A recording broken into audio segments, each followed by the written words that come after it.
Rely, pal. That's right. Number one. I'm gonna give a prediction. Oh Actually, God, here we spoiler go. alert prediction. Fucking Danny Mush.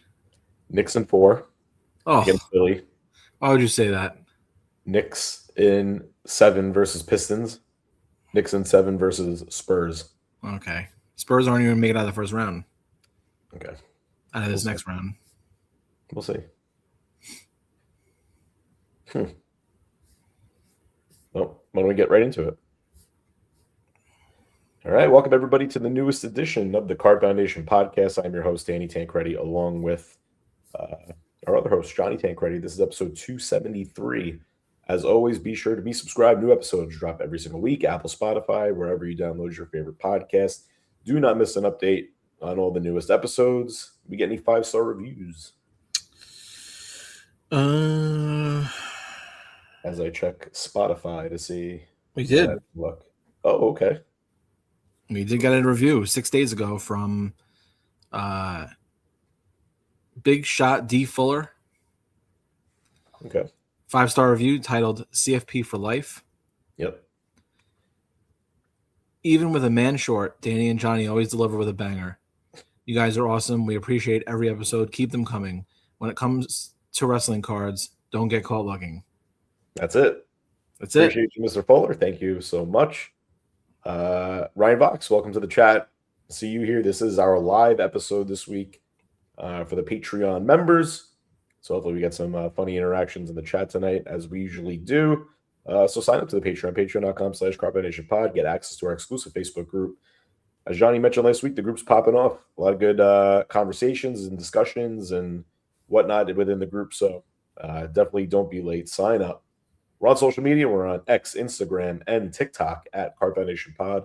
On all of those platforms. And finally, Pro Wrestling Tees, ProWrestlingTees.com/Card Foundation Pod. Pick up a t-shirt.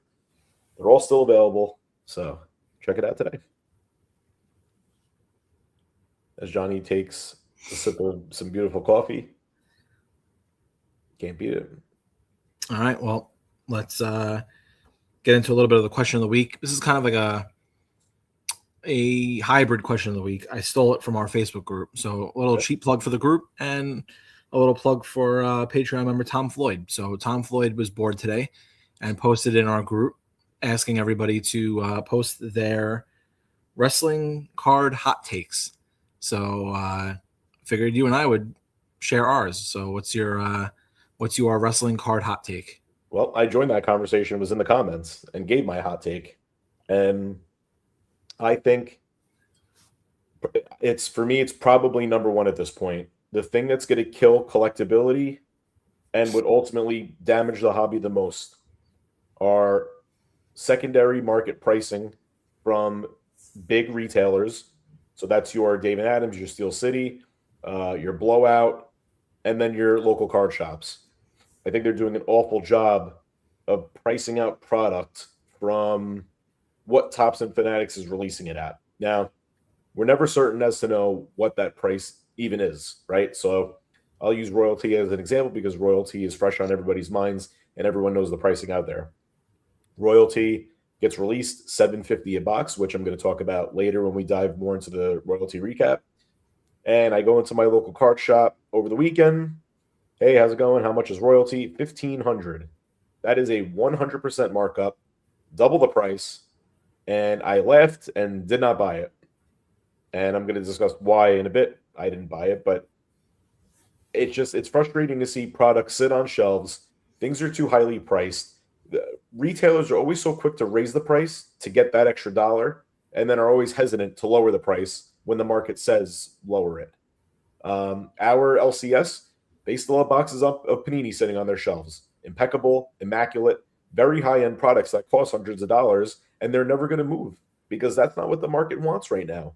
It's too expensive. The average person cannot go into their hobby store over a weekend and drop $500, $600, $700, $800, $1,000 on one box just to get, maybe a crappy product. So ultimately, I think it hurts collectability because the boxes sit on the shelf. You can't collect your singles on the secondary market on eBay and other marketplaces. It's tough to build out your collections. They just talked about at the Top Summit the health of the hobby, and they want more packs ripped. And unfortunately, it's not going to happen if pricing maintains what it does. Young collectors who get priced out, you got kids out there that don't work, that are relying on their parents to give them a little money throughout the week. So if they want to buy singles or if they want to buy a box, they could go to a store and look to purchase stuff just as we did when we were kids, So it's really frustrating to see. I don't even think that's a Topps and Fanatics issue, to be honest. They're giving their market pricing. And another example, Topps Chrome WWE. Hobby boxes were marked up at LCS's 55%. Now, for a career, I'm in business. And my company and what we do when we sell product, our markup we're only getting is about 15 to 30%. If you're any higher than that, your competitor's coming in and you're basically getting undercut, which these LCSs, they all just price match. And there's no competition out there to have that lower price to sell out your inventory and be competitive for collectors to be able to take advantage of a good price and be able to rip product. So that's my long-winded rant for you there. Yeah, I think at the end of the day, I think that, the way I feel about it is I think you're right. I think the LCSs can be piggish with the stuff. At the end of the day, they're going to be sitting on inventory that is not going to move. So, have fun buying all this stuff, not being able to move it. And, they got to pay bills too. So at the end of the day, push is going to come to shove. And they're going to do something. Because, these stores are not going to be able to withstand just buying product and buying inventory 100% markup and not selling anything. Right. So well, not only that, there's even fresher product. Like they had Topps Chrome Cactus Jack, I think for $5 something. It's down to $240 on their shelf, and they're still not moving it. So even when they do lower the price, it's still not sustainable for someone to go into that store and potentially buy. I think the other issue, though, too, is that they are now not the LCS is now selling to not only collectors but to breakers, and breakers are willing to spend that money because they'll just incorporate that price into their break. It'll just be a more expensive break, but they need to continue to break. So we're going to talk about breaking later today too. So what's that? We're going to talk about breaking later today. Yeah, and listen, we have a lot of friends that do breaks, and you basically live on Fanatics and whatnot at this point, and I know that you're very into it, but I think that is a problem where the LCS is not worried about me walking in and buying a box of cards anymore. They want Johnny Whatnot walking in there and buying a case off of them because they weren't able to get allocation from Topps themselves, and they need to do a stream. So, and they're willing to pay that price because they have no choice. They have a Whatnot following, they have a Fanatics Live following. They need to, ultimately they need to, keep that going. So they have no other choice if they don't get allocation directly from Topps. So that's the issue. It's not the dad taking his kid to the store. They're not relying on that anymore. Right. Yeah, they just want to sell product and they don't care who they sell it to as long as they get their margins. Yeah. Which at some point I understand because, again, businesses have to keep their lights on. We're not stupid. They got to be profitable in order to stay open for collectors, even have a place to go to buy product. But 100% markup on a product, Jesus Christ. I mean, so we know what these guys are paying. I mean, I've been in this hobby long enough where I was buying products for a hell of a lot cheaper back then. And I know the prices weren't, it's not apples to apples. But they were able to keep their lights on them though with the cheaper price. Right. So I know they're doing fine. My wrestling card hot take right now is, and we're kind of guilty of it, and it's something I'm looking to change, going forward for the rest of the year. Too much talk on WWE and not much talk of anything else. And there are a lot of different segments of the wrestling card hobby. It's not just whatever Topps and Fanatics are doing with WWE. Upper Deck is out there making AEW cards. Panini's still out there doing whatever they're doing, MLW and their combat stuff. You have BBM Japanese stuff that's still coming out. Stardom is still making cards. You have vintage stuff. You have stuff from 20 years ago, Fleer and Topps WCW. There's a lot that goes into this hobby that I think everyone is so hyper focused on what's going on right now and everything that WWE is releasing that you have podcasts and different YouTube shows and platforms where nobody is even talking about the old stuff anymore. No one's talking about the non-WWE stuff anymore. It's, everything is Topps Chrome. Everything is, whatever WWE is producing. And, there's just to me, it's a forgotten segment of the hobby that, is very enjoyable that, I'd like to see covered more. Well, then you got to put the onus on us. I already said that. I said, obviously WWE and Fanatics and Topps are going to dominate the headlines. That's going to be the, in a page of notes, they're going to be up towards the top. It's the stuff that the majority of us are collecting. It's the more topical stuff. But wrestling is not just WWE. The same way the wrestling card hobby is not just WWE. There's other segments of the hobby that, should get attention and should be spoken about more. And I know we've been guilty of that. And then my plan, for the rest of this year, rest of quarter 2, quarter 3, quarter 4 is to incorporate more of, that stuff, because there are collectors that want to hear more about, some of the Japanese sets, some of the older sets, some of the different, promotions and stuff like that. It's, I think as a hobby, especially now with Fanatics taking over the license for everything, it's something that like for instance, take baseball. There's MLB. There's, minor league baseball with like the Bowman stuff, but that's really it. No one's collecting any, there's nothing else to collect. So everything's focused on Topps. Everything's focused on MLB. Now obviously the same thing is going to be with the NFL and the NBA now that the licenses are also on Fanatics. So, you can kind of get lost in that segment of the hobby, but there are tons and tons of other stuff out there. So sure. Yeah. Anytime you want to dive in there, brother, you make the notes, line it up. Yeah, no, I will. It's something I've been thinking about. All right. Just, I don't know. Yeah. I've even noticed it in our own group. I feel like our own Facebook group was a lot more diverse, maybe like a year ago, where people, because I think what happened was there wasn't anything coming out. So people were getting creative and they were saying, what can I go back and collect? What can I be nostalgic about? What can I do to stay relevant in the hobby and not have to rip packs and whatever? And it's like, oh, let's go and collect these older sets or these, these lesser known or lesser spoken about sets. Yep. And then Topps came this year and kind of just like dumped, 6 products on us in the last 3 months. And everyone's been talking about that, but right. A lot of stuff has kind of been left in the wake. So, I'd just like to see, not just us, but there are other content creators out there that cover this stuff that I'd like to see, I'd like to hear their opinions too. So cool. All right. Well, let's dive into more news and what's going on in wrestling cards. I do say that the This Week in Wrestling should be collapsible this week because I feel like we have a lot to discuss. There's one thing we have to talk about.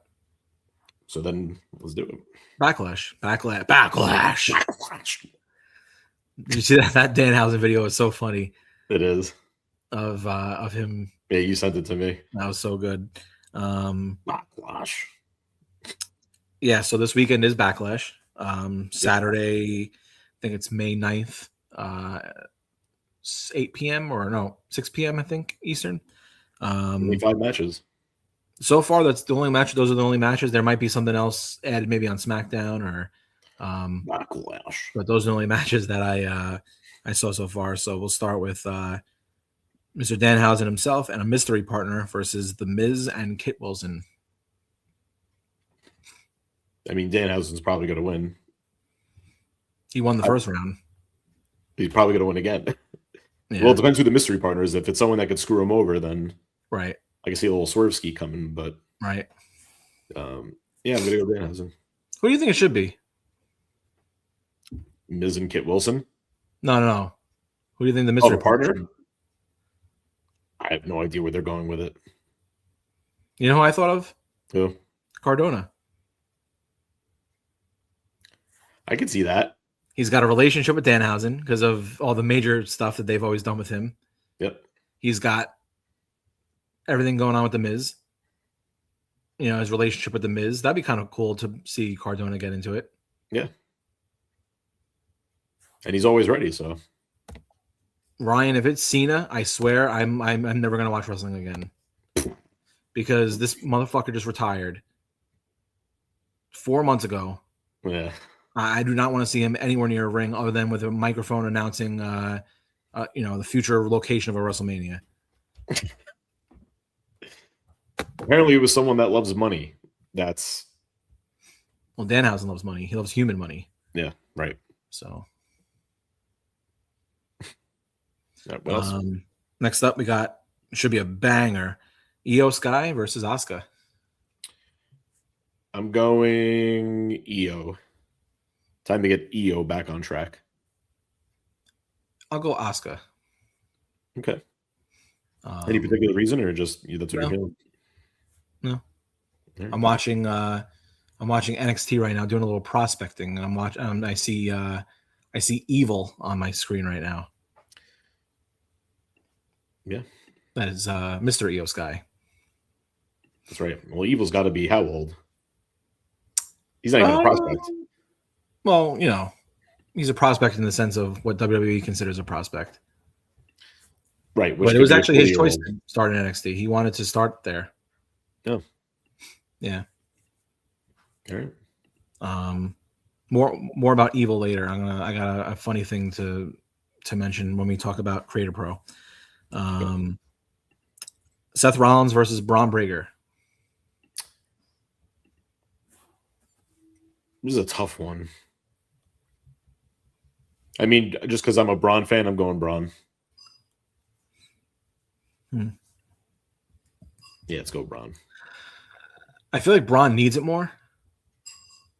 Because like if he comes back from the injury and then just loses in the first match he's in, right?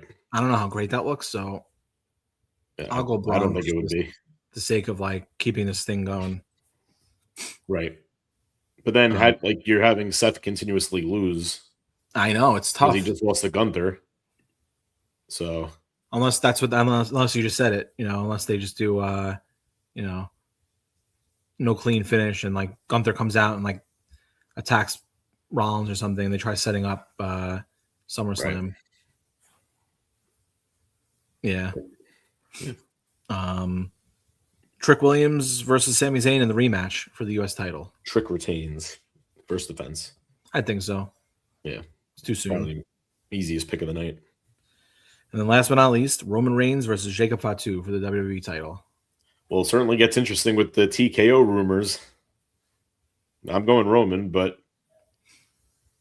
this might not be a lock. Yeah, what happened with that? Well, behind the scenes, allegedly, Danny Dirtsheets here. Here we go, Danny Dirtsheets. Allegedly, TKO was asking everybody to do pay cuts, and that's why Xavier Woods and Kofi left. And they're slashing salaries by upwards of like 50%. Did they leave or they were cut? No, they left. They asked for their release. Really? Yep. Wow. Roman was apparently also asked. Asked what? To take a pay cut.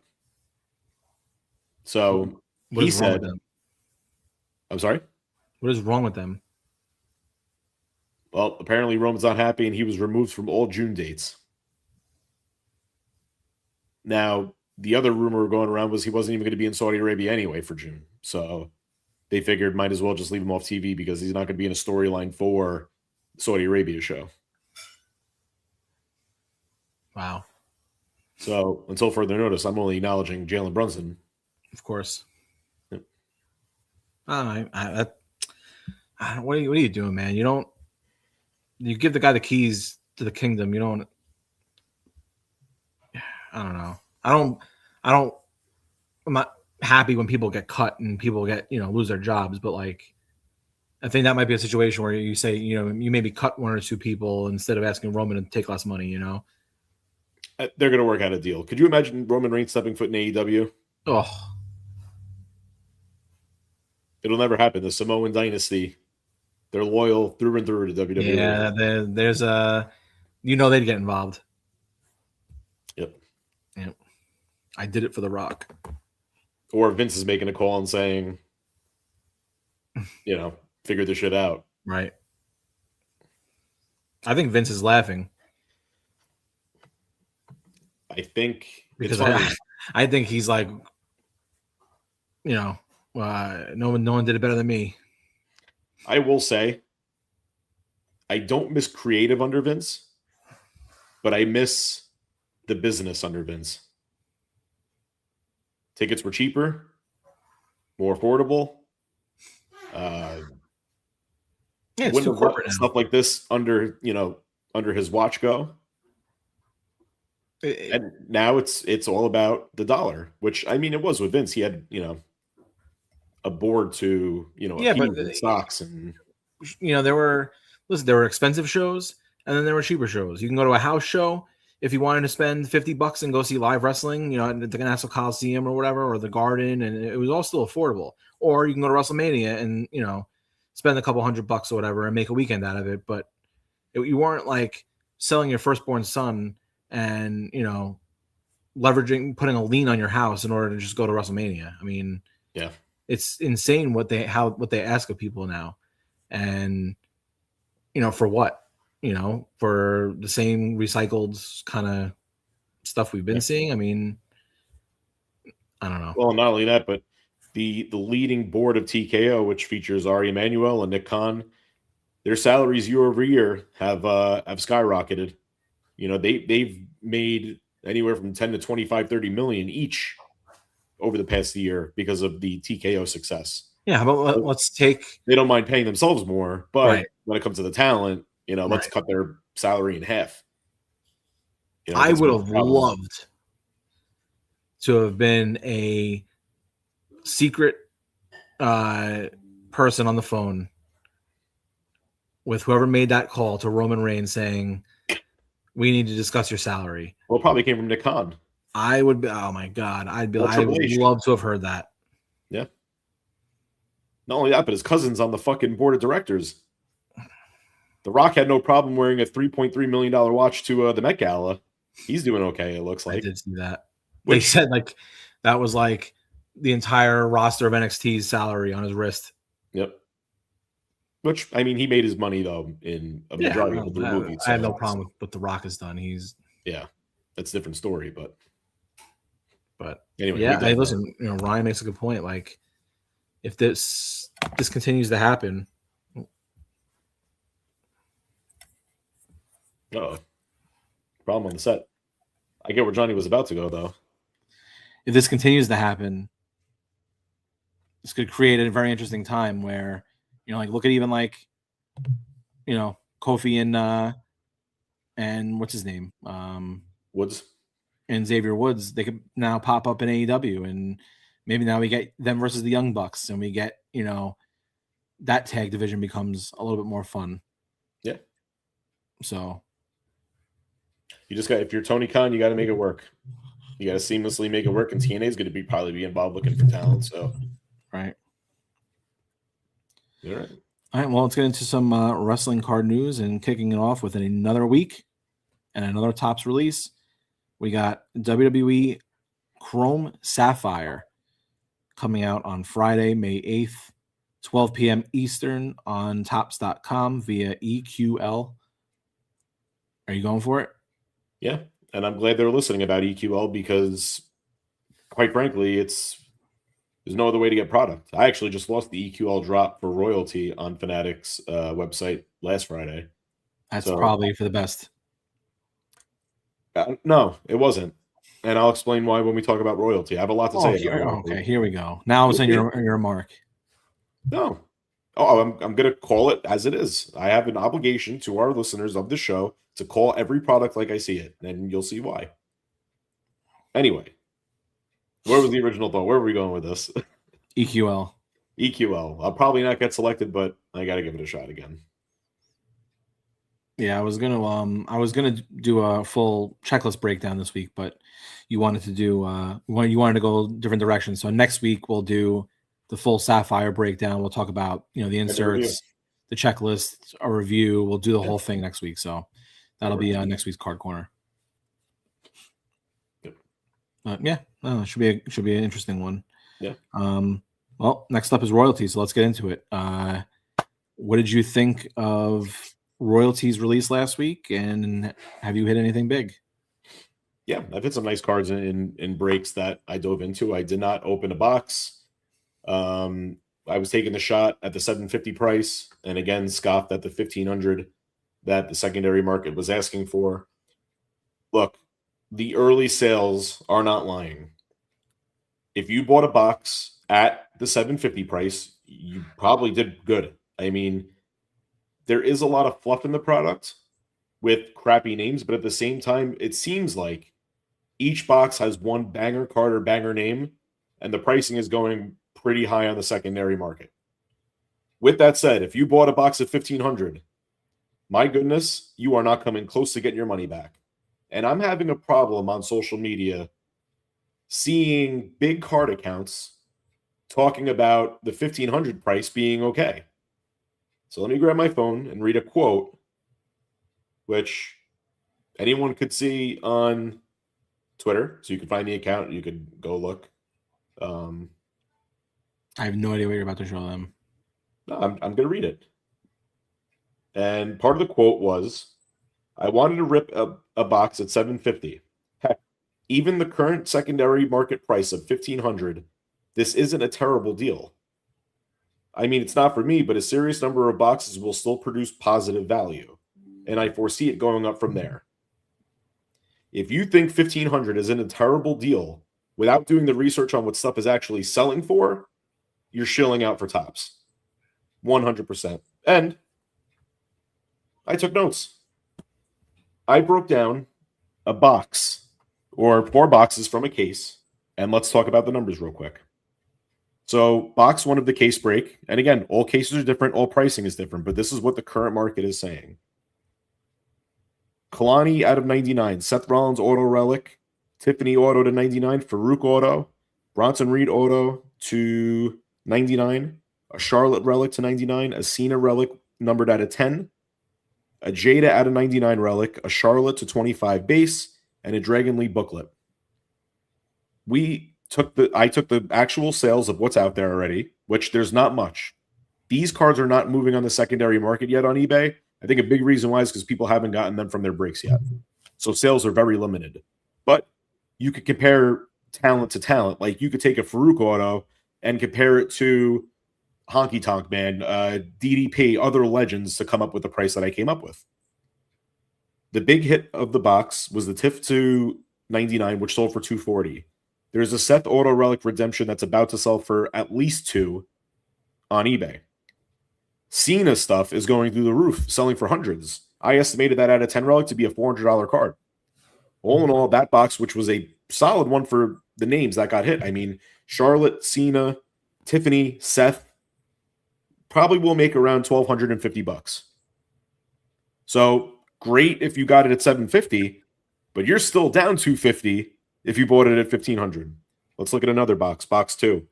Roman base to 99, Maxine auto to 99, Lyra auto to 99, Roman auto to 49, a Ren Sinclair auto to 50, DDP out of 99 auto, Tongaloa auto to 25, Chelsea patch to 99, Ron Killings patch to 99, and a Liv base to 50. Without the Roman auto, leave the Roman auto to the side. The box was projected in that back $320, which means you skunked, other than the Roman auto. So to break even on the Roman auto in 750, it's got to sell for 430, which I think it will. But if not, $1,070 you need that Roman Reigns to sell for to break even on your 1500. Let's keep it going. Box 3. Sorry if I'm taking up time here, but. And are you getting a crazy static? All right, well, I'm getting one. Box 3, Raquel to 99. Cena auto to 99. Ivar auto to 99. AJ Styles auto to 25. I couldn't read my handwriting here, but not a good name to 25. Tongaloa to 99. Roxelle relic to 99. Nikita Lyons relic to 99. Tony D'Angelo to 50. And Adriana Rizzo auto to 99. Netted $270 back on that box without the Cena auto because there wasn't a Cena auto sale yet. But again, you need that Cena auto to hit a minimum of 480 to get your money back. And if you wanted to hit break even at 1,500, you needed that to sell for $1,230. Last box. We have a Dawkins base out of 25. Ricky Saints relic to 99. Hogan relic to 50. Joe Gacy auto to 25. Ariana Grace auto to 99. Jordan Grace auto to 99. Bianca and Nomi dual auto. Xavier Woods auto to 99. A Ray to 99. And a Becky auto to 99. Projected buyback of those cards without the Bianca and Naomi duel, $675, and a big reason was because the Hogan relic actually sold for $200 out of 50, which it was a red T-shirt. I can't even believe it sold for that. And the Becky, Jordan Grace auto sold for 100. So in order to break even on that box at 1,500, you need to make back $835 with that Naomi and Bianca dual auto. So case in point is what I said before. If you got it at 750, you did well. You're at least going to get probably 400 to 600 back, if not more. The premium stuff is selling incredibly. Kenzel Gray is on fire. Roman's on fire. Cena, all the big names you'd expect. But for someone to go on their account and say 1,500 is actually not a terrible buy without doing these numbers, because I just read off a case, and the closest L that we could prove still lost $250 on a $1,500 box. I think it's ridiculous. And if you have a big account, you shouldn't be posting things like that, because it just misleads people into thinking, actually, he might be right. I'm going to buy a $1,500 box now. And when you skunk, you're going to be upset and pissed and wish you had your money back. So you tell me how you feel about that price breakdown. I mean, obviously at the 750 price point, I think you did well on all of those. Yeah, and then it seemed like every box had that set up. You had two really nice names of a relic or an auto, and one of those autos carried the box to get at least 250 to 300 bucks back. I think the misconception is just like having to come close to breaking even or making money. Yeah, because that's not how boxes are designed anymore. No, it's like, and that's everything. That's every sport. Yeah, everything's random and it's a lottery. You could buy a $900 box of Topps Chrome football right now and have your auto be an offensive lineman and get a couple of numbered cards, and you're probably in the whole $800. Yep. So, and nobody feels bad for you. Nobody cares. This is gambling. Do I think it's a good buy at 1,500? I mean, probably not, because I think a good buy is probably just buying the card you would want for that price. It's fair. If you're opening a box expecting to make 1,500 plus, what are you really expecting to hit at this point? Right. It's got to be a case hit, like a liquid, like a silver. It's got to be a really big name auto, low numbered. I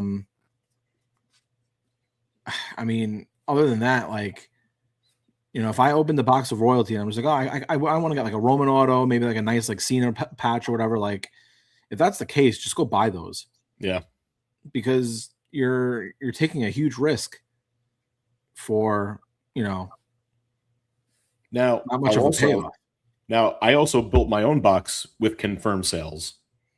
You tell me what you think of this box, and I want you to tell me what you think the value would be, all in based off of the numbers I just gave you. A Jey Uso auto to 25, a Cody Rhodes auto relic to 50, a CM Punk auto to 99, Jordan Grace auto rookie to 50, Tiffany auto patch to 99, Gunther auto to 99, Rhea Ripley relic to 99, Cody Rhodes relic to 99, Braun Breaker base to 99, and Alita base to 25. Do you think that would be a great box? Yes. What would your value estimation be at for all of those cards in a box? That's one box. What they would resell for individually to get your bulk price? I mean, it's got to be like 1,000, 1,100. You're on the money. That entire box would have netted you back $11.65. Yeah. You can't hand select better names out of a box than that. No. Those are all premium, and so Jordan Grace is the worst name of the bunch. That's her rookie card, though. So you know it's going to carry more of a premium. Gunther never really sells. And I'll give you the breakdown. The Jey Uso auto to 25, $75. Cody Rhodes auto relic to 50, $263. CM Punk auto to 99, $205. The Jordan Grace, 100. Tiffany auto patch, $260. Gunther auto to 99.75. The Rhea relic at a 99.59. Cody Rhodes relic to 99 did 75. Braun Breaker base to 99 did 15. And Alita to 25 did 40. So yeah, I mean, if that box came from a pre-order on Topps, I'm ecstatic. I'm thrilled. And at the $750 price, if I sold the whole box, you're making $400. That's a great box. And if you're not selling it, you just got an auto of the former WWE champion, the current other champion, the U.S. Women's Champion, former WWE champion. You have a Rhea, who is the Women's Champion. You have a nice relic from her. I mean, yeah, you couldn't have gotten better names than that. Now, I also did. What would it take to get 5 autos to total up to $1,570, which is that secondary market price?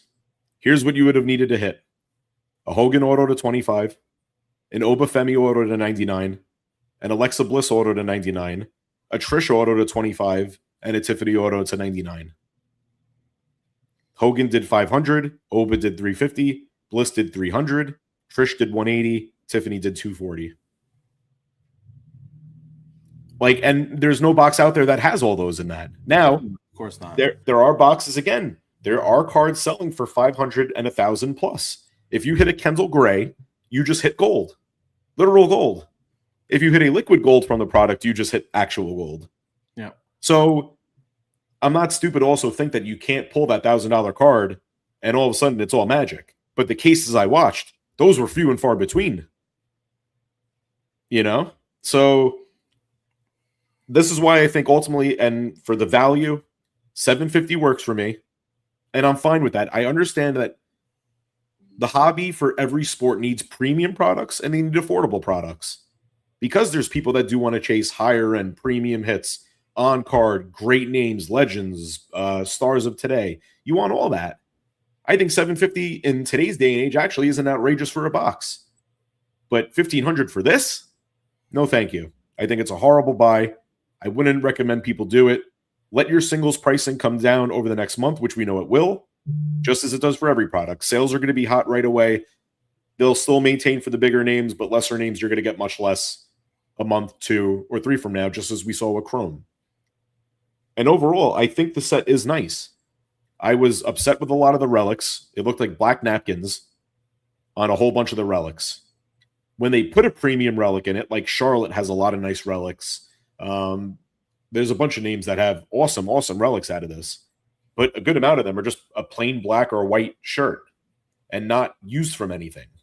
For a $750 product, you better put better shit in there. I think the auto sets are nice, and I'm going to pull up. I'll show photos on the feed right now, but there are nice hits out of this. Some of it was okay and left to be desired, but overall, I thought the product for what it was and the setup of it was nice. I don't even know what to say. I did a lot of work on this because I can't sit back and let people discuss and feel like it's not painting the full picture without putting in the work and actually looking at what the cards are selling for.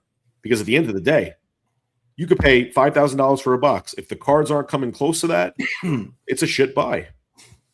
Yeah, I think my bigger problem, well, maybe not bigger problem, but I think my personal problem are the amount of people that are skunking in breaks and spending a lot of money in those spots. Yeah. And that just sucks. Like, I've had multiple people message me over the weekend saying that they joined breaks for, different people and they didn't even get a base card. And they aren't cheap spots because it's not a cheap product. So no, because everyone's chasing a one-of-one patch that, it's going to be near impossible to hit. So for me, it's like, well, again, we said this last week, that this is basically you're gambling on, low risk, high reward in the sense of a break where you're buying a spot for $100 hoping to get, a $10,000 card. I mean, there's no different than, buying a scratch off and doing the same thing. But it just, I don't know. I think that there are certain people. Firsthand, I took a killing in buying Braun Breaker and breaks. Right. I spent $500-$600 on them, and all I have to show for it is an out of 50 base, not an auto, not a relic. Yeah. So, but I knew it was going to be a tough product to hit because again, there's 4 boxes a case and 10 cards per box. I don't have great odds in a 200 name checklist, right, to really hit anything. Now, I'll show you what I got in purchases that I did hit where I lucked out, but not everyone got as lucky as I did. So yeah, and I think this set, it's hard for me to completely comment on it. I hear what you're saying, and I definitely get it. For me, it's just this is not the set for me. Like I could have told you that. Yeah, and it's not just the price point. I have never been a fan of like Topps Tier 1 baseball. I've never been a fan of... You made a good point over the weekend. Sorry to interrupt you about what someone compared this to. What they say, 5-star? Yeah, it's like 5-star, like Tier 1. Yeah, and this actually is one of my favorite cards in the set, the Royal Decree. Mm, That's a beautiful card. For me, there's just too much going on. And for the price, I'd rather have a Rhea Ripley auto from Chrome out of 25 than this Royal Decree out of 25. It's just my style. I don't know. Yeah. But no, I mean, they obviously were going for a certain look and they were going for a certain style, and I think they achieved that. Yeah, if this ultimately becomes, the Panini version of National Treasures, I think it's totally fine. Yeah. Got a place. Yeah. I'm happy that there's premium product like this out there, but at the same time, when you're coming off of all these releases back to back to back to back, where Chrome is like 4 something, Cosmic is going to be at least 3-4 on the secondary market. And I say secondary market because, again, I strike out in every release that comes out. I never get boxes at MSRP, and I know a lot of other collectors in our group also never get boxes when they put in the EQL or Triad Tops. And Sapphire is probably going to be expensive as hell too. So 4 products like this back to back to back, people's wallets are hurting. Yeah. But overall, I think the release, if you did get it at that price point, was probably a lot of fun to rip because there was a lot of nice premium stuff out of it. I mean, the Legends autos that are coming out are really, really nice. And, the booklets actually look sick. I mean, the booklets are selling extremely well, which I'm not surprised by that. But, I was also scratching my head at, why does Akira Tozawa have a booklet? Yeah, I mean, I had a huge issue with the checklist to begin with. I just think that, anything north of $500 should have, guys that are barely on TV or, former talent or jobbers I understand every card can't be Cody Rhodes and it can't be CM Punk and it can't be Tiffany Stratton. I get that. I'm not a fucking idiot. And the same way in baseball, not every card could be Aaron Judge and not every hit could be Ohtani. I understand that. But, if I were to open a box of MLB Topps Transcendent and pulled a Jeff McNeil auto, I'm going to fucking throw that briefcase through the wall because he doesn't belong in a set like that. And you just hit the nail on the head with the other premium sets that Topps put out for their higher end baseball stuff. These names aren't in those products. Right. And if they are, all they really get out of the set is like a base auto. They don't get a booklet. They don't get dual autos. And I'm like, Jesus Christ, how is this happening for this? Yeah. I saw in every case a Dante Chen, a Dragon Lee, And who was the other one that kept popping up? Like a Stax Lorenzo in every single case. At least one of them was popping up. And if that's one of your hits in a $800 box or $1,500 box, like, you can't tell me you're happy about that. No. So that's let's my long-winded rant about royalty. Talk a little bit about some pricing. So, like you said before, there hasn't been many public sales of this stuff yet, and it's probably because you're right. I think people just haven't gotten their stuff back from Briggs, and not everybody is ripping this. So it's not like a Topps Chrome where like you're getting everybody ripping cases and cases and cases of this and retail and everything else. So the numbers are gonna be a little skewed. But these are the top 5 royalty sales so far via Card Ladder. So number 5 is Kendall Gray, Pillars Auto, gold to 99, sold for $1,500. Number 4, Kendall Gray, Superior Relic Signature Auto from first day issue, number to 25, sold for $1,515. At 3, the Stephanie McMahon Triple H Dual Auto Redemption card sold for $1,600. At 2, the Tiffany Stratton Liquid Silver SSP sold for $2,500. And number 1, the Tiffany Stratton Liquid Silver Gold SSP 1 of 1 sold for $10,000. Yeah, actually, I saw a liquid silver. And you eat your heart out with a $1,500 box when that guy made 10x. Yeah, cool. And what did I hit in breaks? I didn't make 10x. No, you didn't. And I was in a lot of breaks of this. A lot of breaks. So, but I mean, it goes to say, like, if you type in sales like Topps Royalty Tiffany Stratton on Card Ladder, there's 4 sales so far. Right. You know, like, I was shocked. For ironically, actually, for stuff to not be sold right now is kind of crazy. And the funny thing too is the number 1 sale, which is the gold liquid silver, it was listed as a 2026 card. Yeah, this is 2025. This is a 2025 set. So actually, when I typed in 2025 Topps Royalty WWE, that wasn't the highest sale. But then when I typed in 2026, it was that and the Kendall Gray sale that were there. So whoever listed both of those cards sold, they sold it with the wrong year. Yeah. So, yeah, like I just typed in Stone Cold Steve Austin. There's 1 sale. Undertaker, 1 sale. Yeah. Like, it's crazy. Stuff's not well, and it's funny too. Normally in wrestling, collectors will post their stuff for buy it nows. I was looking on eBay today. There's auctions galore of this stuff all over the place that are actively happening. I'm like, when did this happen? That everyone decides now they want to auction cards instead of, buy it nows. Well, next week too. Next week will be a big indication. I want to do a little follow up next week because I know of a couple of WrestleMania patches that were hit that are probably going to be sold by next week's show that will automatically become the top sales of this. Like the Randy Orton is already above that. Yeah. So I know when that card sells, it'll be the number 1 card at the time. So we'll follow up next week. With, so far, I mean, what 1 of 1 patches have you seen it? Because I've seen Randy Orton, Becky Lynch, Cody Rhodes, Jey Uso. Yep. Drew McIntyre. I think you might have nailed all of them. Yeah. Yeah, unless we just missed some. They were popping up pretty fast in the beginning, and they kind of slowed down since then. Because people probably aren't ripping anymore. Yeah. I mean, I went on Whatnot tonight to see who was ripping royalty, and at least at around 2-3 o'clock, and no one was ripping it. So.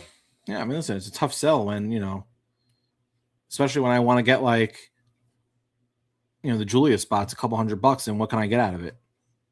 A non-card auto, like. I've been doing wheel spins. Yeah. You can get names for $35, and if you get a shit name, oh well, and if not, you got a chance. Yeah. So. All right. Well, let's pivot a little bit and go into the Upper Deck world.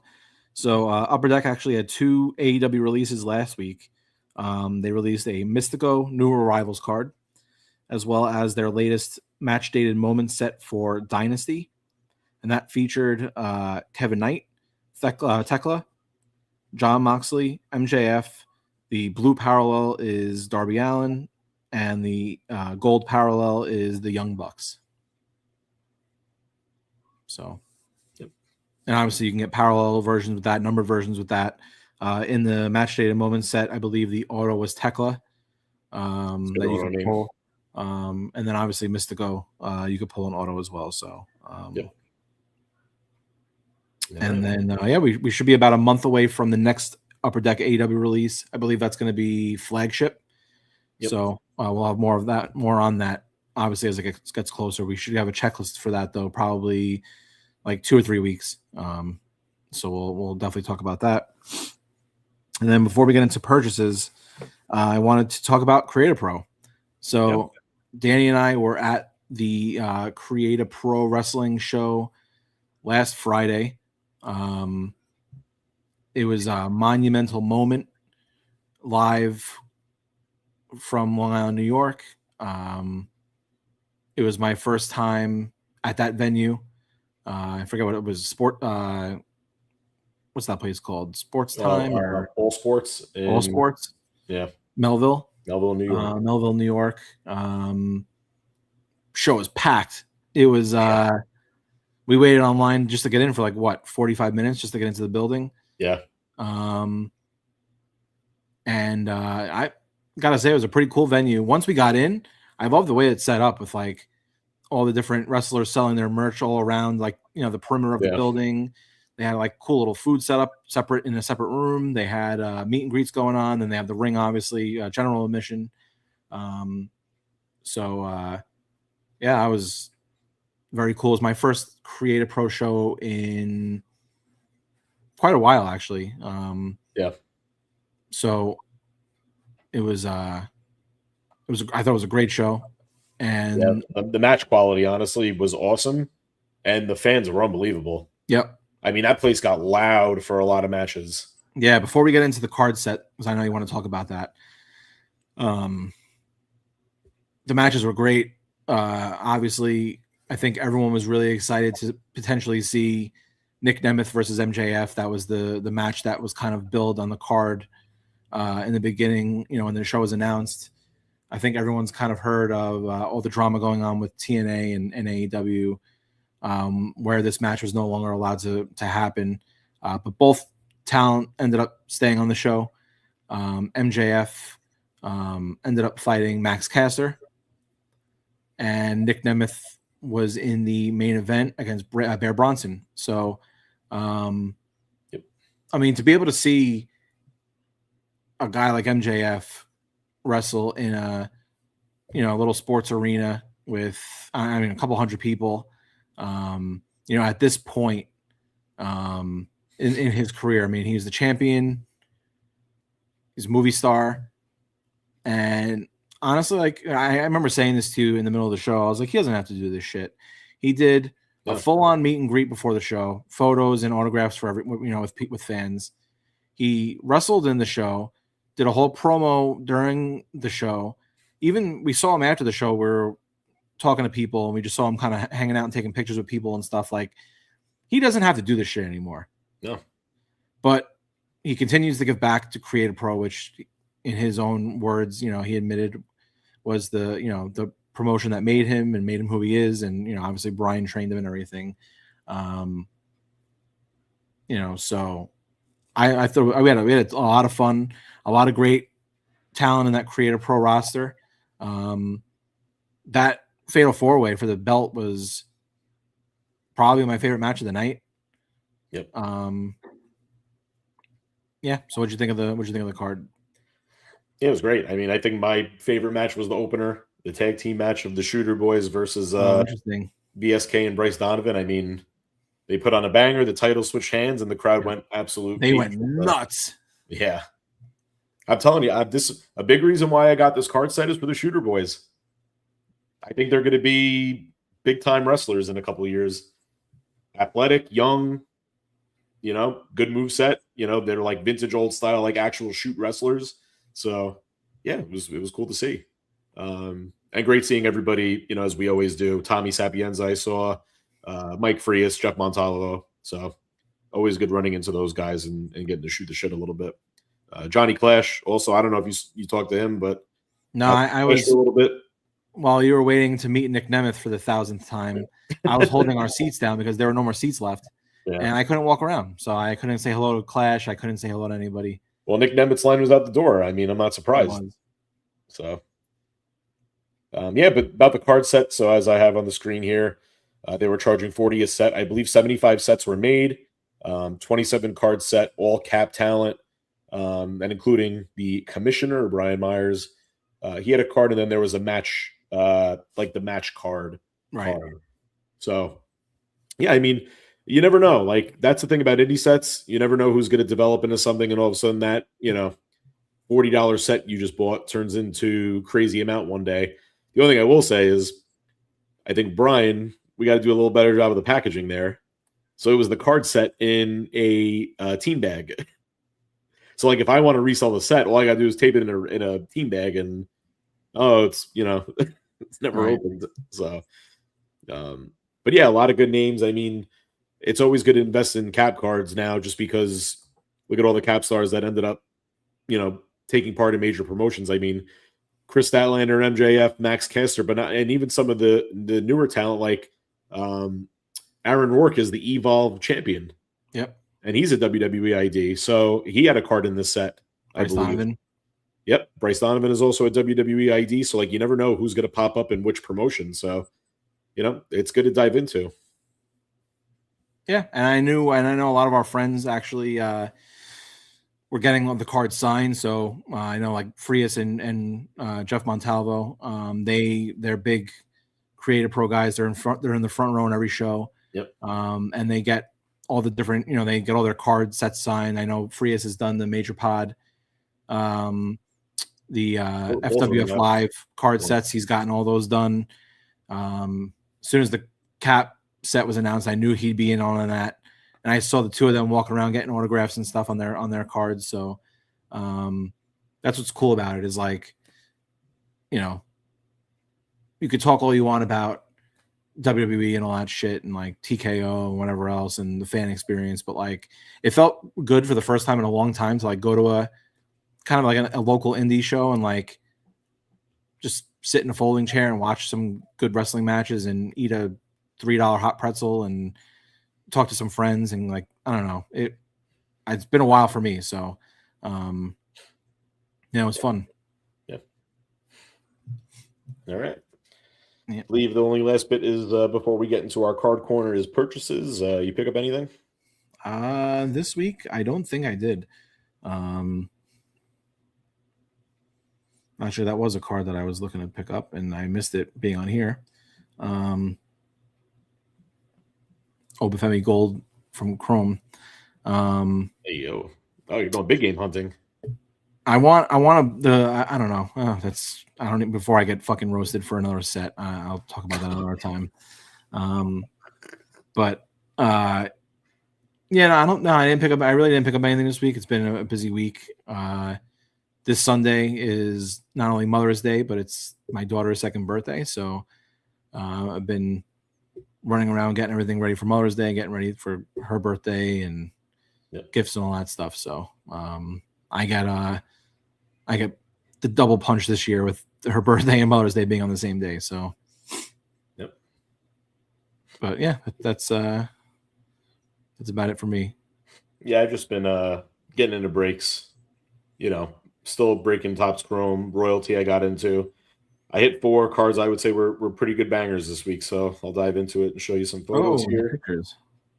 Little Drew McIntyre Red Geometric Auto to 5 hit for a $15 spot in a break, which is always nice. Now, realistically, I bought like 6 of them, so to still hit this for $100 is What a shit fucking auto, man. Yeah, not the best, but I have a couple Drew cards, and I was happy to hit that, and was happy to get him in the break. Next up, because I'm buying Chelsea in breaks, Chelsea Green Royalty Auto. And that is number to 99. And believe it or not, there's also a relic in that card. So in the 3 black spots, that's where the relic was.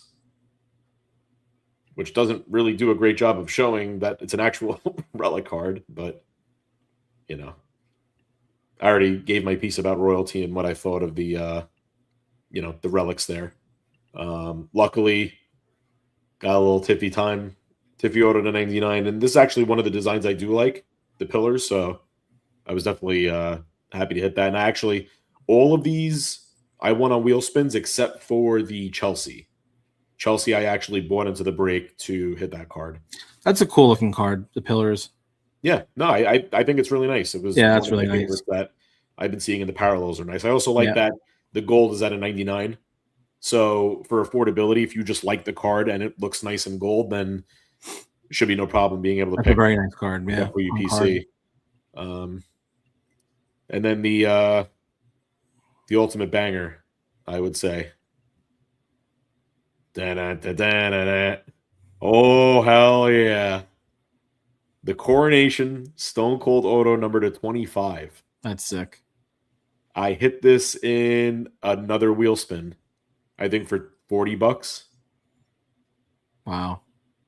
So I changed my strategy. I was getting into a lot of wheels, and yes, I was buying multiple wheel spots, but I was tired of like spending $100 just to have one wrestler in a case break, or like $200-300 for a multi-case break.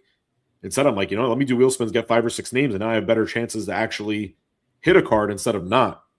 So I was actually talking to Evan Beauvais about this, and he was like, "Yeah, no, that's a good strategy. I'm gonna give it a go if I see it." So, yeah, I think going forward, that's going to be part of my break strategy. Is look, one of the best ways to diversify your collection is to just get assigned random names and hope you hit. Because if you do get that Cody spot, like obviously Cody, Austin, Rhea, Vicaire, they're expensive in breaks. Like I'm not buying a Vicaire spot every day, but I'll take a chance at $25-$30.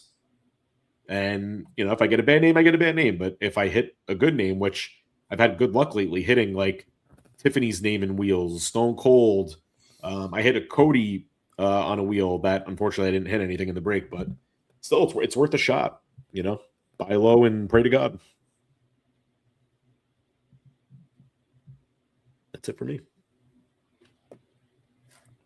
The one thing I did want to mention about, I forgot to say this, but you know what I didn't miss about going to indie shows? What? All the fucking crazy banter that you hear from everyone sitting around you. That's true. There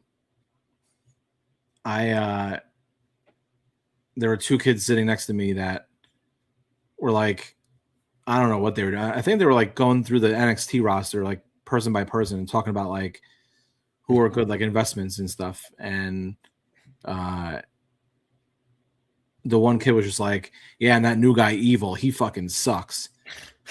And I'm like, I don't know what to say. I'm like, should I just completely go in on this kid right now, or does he suck? I don't know. Evil's the man. Oh, okay. Former IWGP heavyweight champion. I don't know much about New Japan, so I'd have to rely on our Japanese faithful. He's with Io Sky. You cannot suck even off that merit alone. Guy's got good taste. And the guys behind us were just like, I don't know, they were having a good time, but yeah, they got a little obnoxious after a while. God, I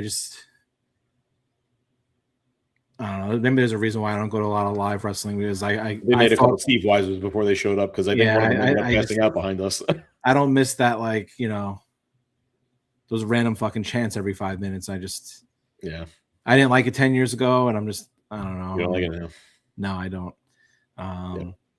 But anyway, maybe that'll be a bonus segment on a pod one day. I'll just be like the random shit you hear on banter you hear at live shows. I'd love to get a collaboration of people to talk about that. Yeah. All right, well, get some purchases. Oh, you want to rattle them off? Yeah, let me pull them up quick. I have them up. Oh, yes, go for it. Let's lead it off. Marcus Brandon. I ripped a 2026 Chrome Hobby with my daughter, and we hit a Dom Auto, a John Cena Helix, and this red terrorizing alternate personas auto redemption to 5. What a box. That's literally insane. Jeff Montalvo got the first ever Creative Pro card set. I'm 2 cards away from a full signed set. That was fast. Literally the whole show just getting everybody's names that were there. Dwayne Debeck, don't sleep on Dom. Thanks Tom Floyd for the hookup. It's a little Dom Mysterio, Dirty Dominic at GPK. Case hit. Always good to see. And only 2 more. Dave Nagel, Okada Vapor, Okada Rainbow Auto, Okada Doubloon, a Julia base auto, a Biggie Universe auto to 10, and an Osprey doubloon. I love the lore this year. Those doubloons, like I need one of those of like a good name. And I like the Vapors too. The Vapors is cool. Yeah, they're great cards. Yeah. Last but not least, John DeFrancisco. Finally got my ComC order in after about a month and a half of waiting. 2025 Metal Britt Baker Auto Green PMG to 10, Christian Cage Chair Relic number to 10, and finally got in the 2025 Metal Brody King Gold PMG 1 of 1. Wow. That's really nice hits for the group this week. Yeah, really nice. I just watched your girl Izzy pin Lil Vice. For the title? Not for the title. It was a mixed tag match, but so actually it's funny you just said that. She got the pin. Myers just texted me because I just posted my top Izzy Dame cards, and she's got 3 different autos. So do you think any of them could be fake? She signs in all caps Izzy Dame, like phonetically spelled out. Yeah. Then on her first year Chrome Future Stars, she signed I Dame, and the lettering doesn't even look like she wrote it. And then the last one is her new auto, which is in script. I mean, that could be just like I'm signing way more than ever before type thing. So here you go. Like that happens all the time. Yeah. But it's 3 very distinct autos. The Panini middle ground kind of scares me. Like, because those are sticker? Well, like I want to believe that the Izzy Dame spelled out in all caps. I've seen that auto a lot. Yeah. So I want to say that it makes more sense. That random, like, when I just saw your post. It's the Gold Future Stars. Yeah, that looks like you signed it. It doesn't look good. No. She could have been dating someone at the time and just been like, I can't do this anymore. Sign a couple for me. That's very interesting. Like, that's not even how she wrote her eyes. Right. So, but then you look at the script. And that doesn't even look like. Oh, my God. Yeah. I know. It's crazy. That's very interesting. Yeah. We might have to get to the bottom of this. We're going to slide into her DMs and find out. Izzy, if you're listening, let us know. Yeah. Yeah. All right. Well, that'll wrap up the news, the recap, all the card talk for now. But we got one more segment, which, if I know Danny and the way he's been going in this week, it's going to be a good one. This is going to be Card Corner coming up right after this. All right, guys, welcome back. Welcome to the final segment of this week's show, which is Card Corner, and it is all about card breaking etiquette. So I'm going to turn the mic over to Danny. The floor is his. He approached me about adding this to the notes yesterday. Yeah. He clearly came with his the bullets in the chamber this week, so go in. I felt like I was in the Bullet Club this week. Yeah. Sliding them up. No, it's funny because like the more I've been getting into breaks, watching breaks, and watching a diverse group of breakers, it's just funny like the shit you see out there. Like there's just a couple of things that drive me crazy, and there's things that I certainly do like as well. I think breaking ultimately is a great way to try to get a little affordability out of the cards you're buying. I mean, you could get into breaks and, again, you get an expensive product like Royalty where it's, $3,000 for a case, and you buy a couple spots spending $100 or $2 and all of a sudden you hit something nice out of it. There's a chance you also skunk and get nothing. So it's definitely a certain risk, but it's just you get access to more cards, more case hit opportunities when, I'll take my shot at having a couple names within a case to hit a Helix, a GBK, than to buy one box off a shelf and probably not get anything. I mean, you could also skunk in opening up a hobby box on your own regardless. I just did, I think 2-3 weeks ago, I opened up a hobby box and I was like, this can't be good. My best card was like a Kevin Nash refractor auto.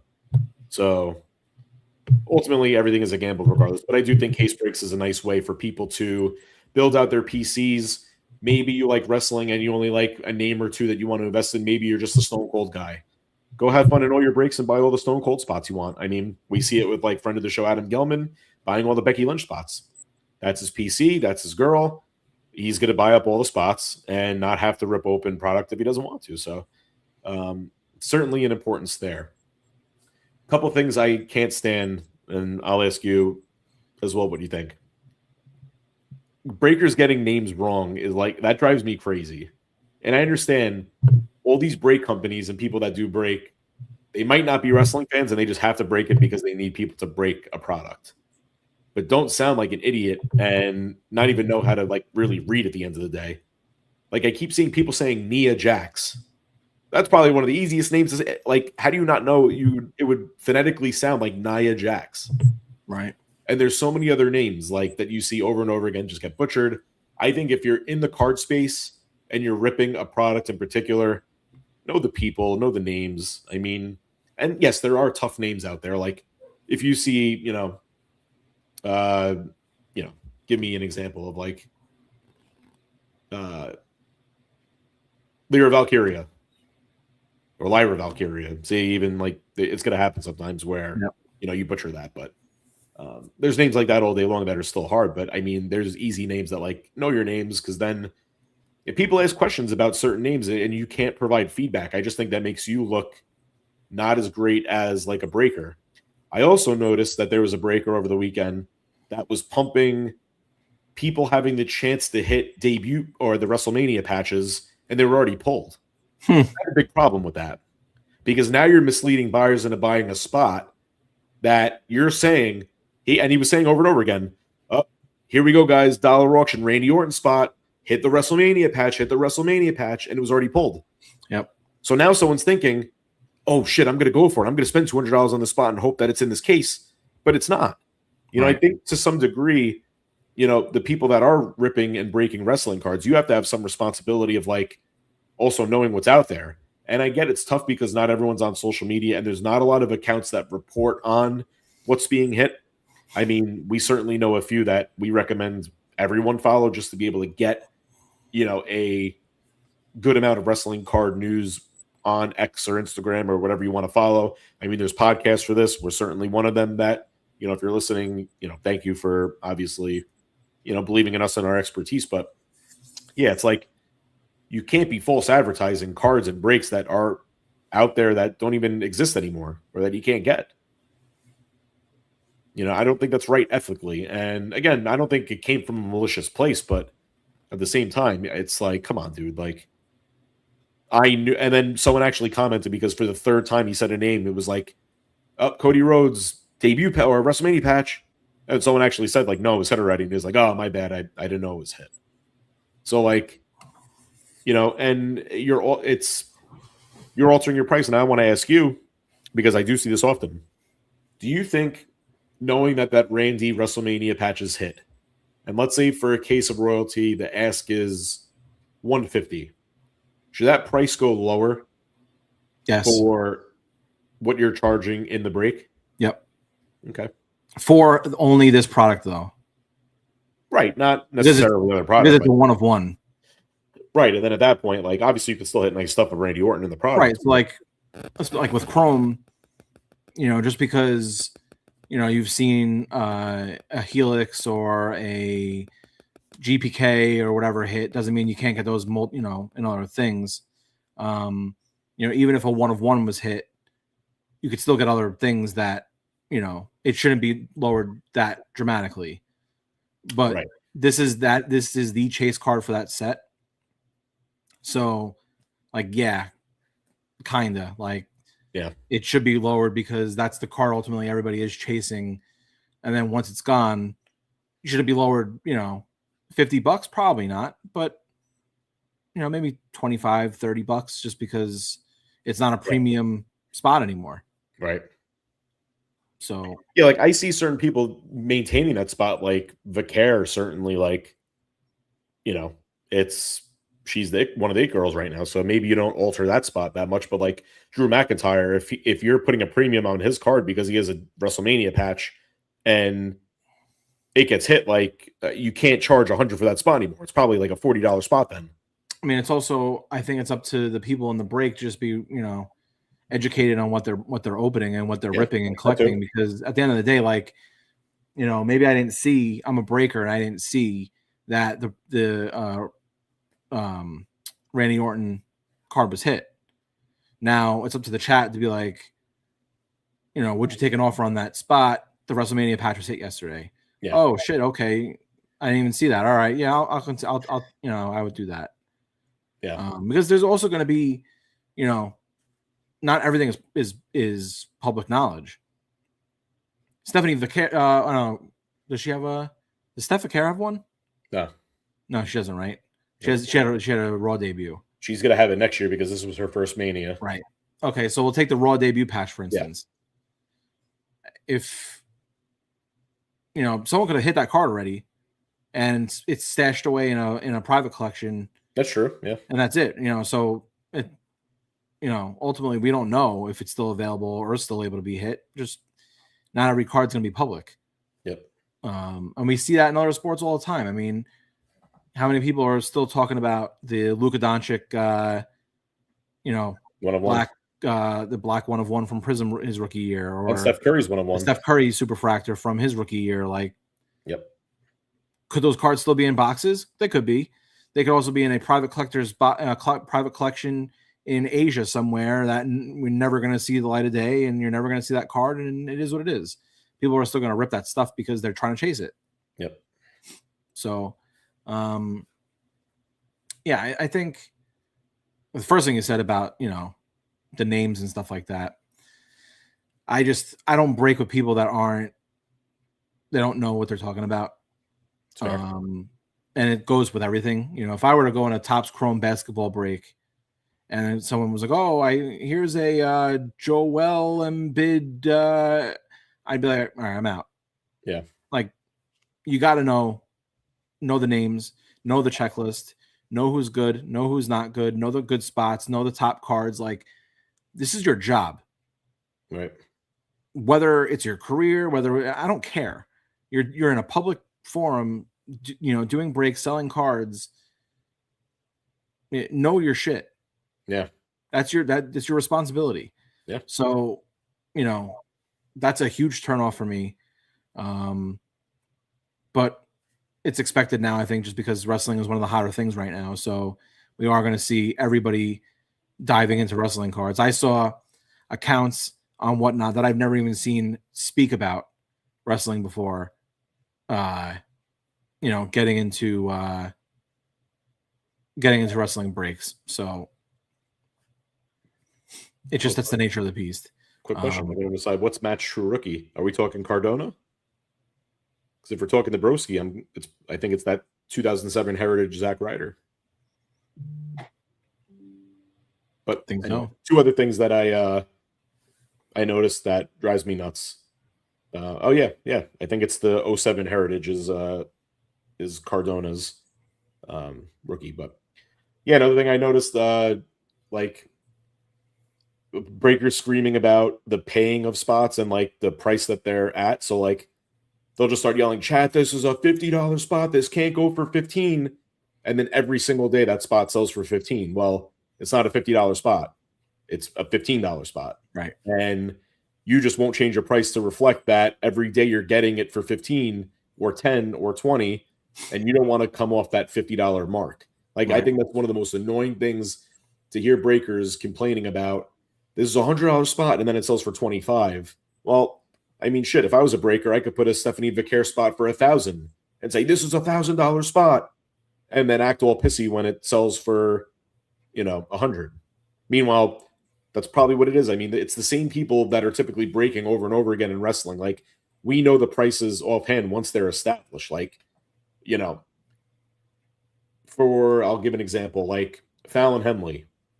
In a case for Fallon Henley, I was getting spots between like 25 and 50 all day long. So if someone lists her for 100 and they're complaining that, that's $100 spot, no, it's not. It's 25 to 50. Same thing for Izzy Dame. I was buying Izzy Dame at like $15 a spot, and then hers went up to like 25, 30, but people were still asking like 50 on the spot out of nowhere. It's like, no, it's still it. You can't stop yelling about what your price is the price like, and then they start complaining like, oh, I took a bath on this break, or I'm breaking even on this break. That's bullshit. A lot of these breakers, they know at the end of the day what the bottom price is and what they're going to get. I mean, there's enough sales data that they could check to see what people should be selling at. And I think they need to do a better job of like being more aggressive on their price and, actually holding to it and stop yelling about, I have this as $100 spot and it's really a $50 spot. That drives me crazy. Because I don't want to hear you bitch and complain and yell all break about how you're not making money right now and how the chat should be spending more on some of these spots. Right. No, it's the demand is good. The card is going to, or the spot is going to go for what it goes for. There's enough people in the chat that are willing to pay for those spots. The true value is what the spot consistently sells for. So, yeah. And I think for me, my biggest pet peeve is just education. If you're going to rip a set, know what the premium cards are, know who the premium people are. Know what the case hits are, know what the odds are. I think that was one of my bigger problems when Chrome came out, was like all these cards were being hit and nobody knew if they were a case hit, if they were a SSP, if they were an SP, if it was, and it's like, dude, just go read the checklist. Like, go look at the odds and you'll know like what this stuff is, and just do your research. Yeah. Stop telling people that, something's a case hit when it's not. Okay. And it's like, I get it. You're trying to make everybody, there's certain hits that come out that you're trying to make everybody feel better about their spot or whatever. But like, the guy that bought the Dante Chen spot does not expect you to go bang when he hits a Dante Chen card. He probably just PCs him. Maybe he's just taking a shot at the Superfractor or something like that. He's not expecting, so like, you don't need to make, the Dante Chen blue to 150 out to be like, the Obafemi 1 of 1. It's not. Yeah. We all know it. There's no offense to it. There's bigger spots, there's smaller spots, there's larger spots, and that's just the way it goes. Yeah. So ultimately at the end of the day, that's why I think we break with who we break with. It's people that are familiar with the sets, that are familiar with the product. The same way I don't really want to break with anyone in baseball that doesn't watch baseball or not a fan of baseball, that don't know, doesn't know the sport. Yeah. Because I know it doesn't determine what comes out of the box, but it's just a better breaking experience. Yeah. The person you're breaking with knows what they're talking about. Right. So, yeah. And there's people that use that chat feature that want to conversate with the breakers about, hey, like, should I get the spot, or what do you think about this person? And they want, reliable feedback that helps them get an educated decision on if they should buy into a break. So certainly makes sense. I think all breakers should, watch everybody else's break, watch other people break, and see, go on Card Ladder, look at sales data. And everyone's got a collector out there, Ryan. So yeah, I definitely got that. Yeah. I think everyone should go on eBay and see what some of these sales are, see what things are going for. So that way, if your customers do come into the break and they're like, oh, was this a big hit? Was this is this a good card? What is this currently selling for? That way that person can say like, you know what, actually, yeah, the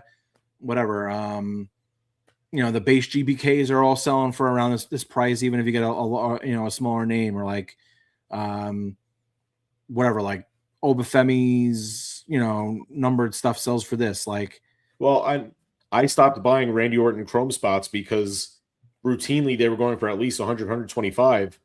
And I hit a gold geometric out of 50 in a break, and it sold for like $18. And that was the going rate. The going rate was like 25 max.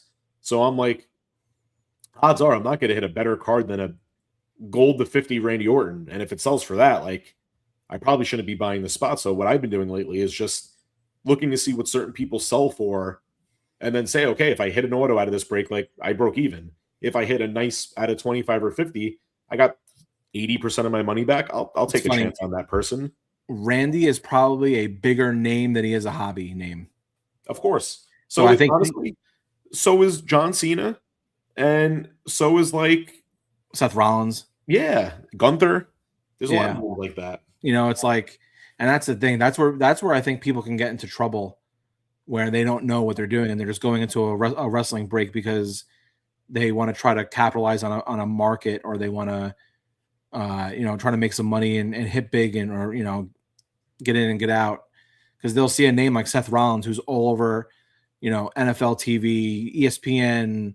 He's dating Becky Lynch. He's whatever, and then you go on Carlisle and look at his sales, and he's not a top seller, but he's probably in the top. Would you say he's in the top? I don't know, 10 to 20% of like the higher spot prices. Say that one more time. Would you say a guy like Randy or a guy like Seth are in the top, say 10 to 20% of like the higher, the higher price guys? Yeah. Yeah, I mean, right now it's the same 4 or 5 women and the same 4 or 5 men. Women, the high spots are always the Care, Rhea, Tiffany. Who else can I put in that category? Charlotte could get up there. Becky could get up there. Julia. Julia is. Yep, she's in the top 5. And now Kendall Gray is going to be just because of what her shit's selling for. I mean, but again, I'll give one more example of this. This is just where knowing the set could help you. Kendall Gray does not have autos in Topps Chrome Hobby. Yeah. So her price in a Topps Chrome Hobby break should not be the same as a a Logofractor break. Yep. Because her autos are only in Logofractor. So in Logofractor, her spot should be a premium spot because you can hit a colored card or a numbered card or an auto. In Hobby, you're just chasing parallels. Right. So, but if you don't know that, if you don't look at a checklist, if you don't do your research, you could be buying that spot all day in Chrome thinking you're going to hit an auto, and you're never going to, because they don't exist in the Hobby format. So yeah, I missed. Thank you to the chat, because I missed these names too. Sol Ruka and Alexa definitely command. Yeah, I would bump Charlotte and Becky and put those 2 in as the top. But also be careful with, yesterday's prices are not today's prices, and we've said that before. Yeah, I waited 2 or 3 weeks to get my Julia auto because her stuff was probably almost double what it was when it came out. Yeah. So if that's a $200 card on release week, now it's a $100 auto. Should that price still be the same in the break? I mean, you're cutting your value in half. I can't fault the breaker for charging the same spot over and over again, especially if it sells. But on Whatnot, I feel like nobody buys a spot at full value anyway. Right. So every week you're getting, like, for what product was it for? Royalty. Braun Breaker is usually a $90 to $100 spot. Everyone has them up for $125, $130. Why don't you just price them at like $105, $110? Hope that someone maybe pays a little extra to buy it, and then what your offer low is going to be. Right. I got pissed off at Card Shop Live over the weekend because I offered 88 on a Braun Breaker spot, which is the lowest I could even offer. And they countered offered me, which they never do. If you make an offer, like if that spot's sitting while the break is going on, it's usually accepted. They counter offered me for like 95. And I said, fuck that. I'm not doing it. Like, they never counter. And I've spent good money with Card Shop Live. And sure enough, I go back in the break later to see what the spot sold for. It sold for 88. Braun Breaker's a name that's going to sell out. Why are you scumming me out of that spot when you sold it for the same price anyway? It's either you're playing favorites for someone, and I don't know what people are doing. Like, I actually got shadied out because I got a Roman Reigns spot for Chrome. It was like a 2-caser for $300. Mine price got declined, and another prominent person within the hobby had the same offer as me that got accepted. I had my offer sitting for 5-6 hours, and it wasn't getting accepted. So Is there preferential treatment going on behind closed doors? Maybe that could happen. So that's just going to rub me the wrong way, and I'll take my money elsewhere. If Oh, that's a little break- hobby tea right here, but yeah, and that also came from Card Shop Live, and I wasn't happy about that. damn. So, you know, Moral of the story: go break with Medina. yeah, or just I don't know. look.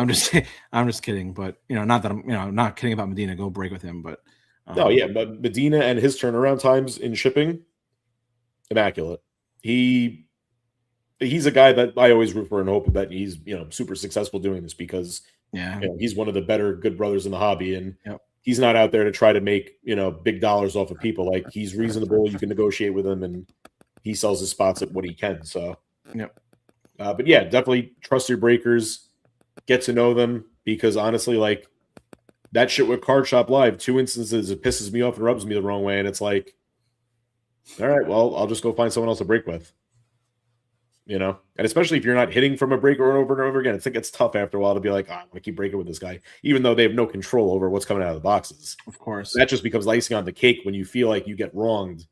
It's like, damn, like, I'd rather just go break maybe with someone else. So those are the things that just were driving me crazy about breaking that I've noticed over the past few weeks, wanted to discuss. And again, there's a lot of great breakers out there, and there's a lot of good breaking experiences. Like, again, I think it has its place. It's definitely warranted and needed, because if you PC only a couple names, if that you don't want to open up products, but you want to take a chance in a larger scale of ripping out of a case versus, a box, you get into breaks, and support those, good brothers that do put on good shows.